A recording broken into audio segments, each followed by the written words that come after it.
ইরানের পাল্টা হামলায় ইসরায়েলের বহু স্থাপনা বিধ্বস্ত, নিহত 4, আহত 1.5 শতাধিক। বাংকারে রাত কাটালেন নেতানিয়াহু। তেল আবিবের হামলায় ইরানে মৃত্যু ছাড়ালো 100।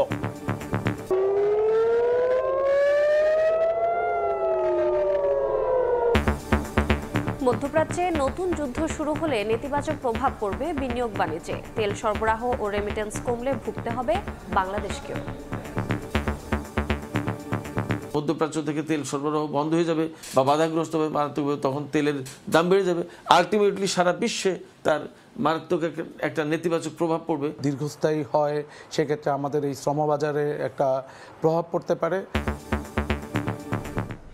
দেখছিলেন প্রধান শিরোনাম। দুপুরের সময় সঙ্গে আছি আমি গোলাম রাব্বি এবং আমি রোজা চৌধুরী। এবারে অন্যান্য শীর্ষ সংবাদ।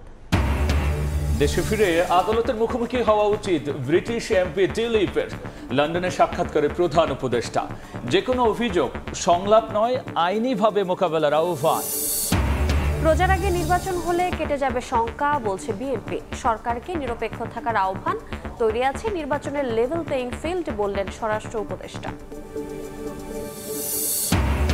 কাল থেকে অফিস আদালত খোলায় ঢাকার পথে জনস্রোত। যমুনা সেতু এলাকায় যানজটে ভোগান্তি, ট্রেন লঞ্চেও ভিড়। 58 জেলায় ডেঙ্গুর চোখ রাঙানি, বাড়ছে প্রাণহানি। 50% রোগী বরিশাল বিভাগের। হটস্পট বরগুনা। কার্যকর উদ্যোগ না নিলে পরিস্থিতি ভয়াবহ হওয়ার শঙ্কা।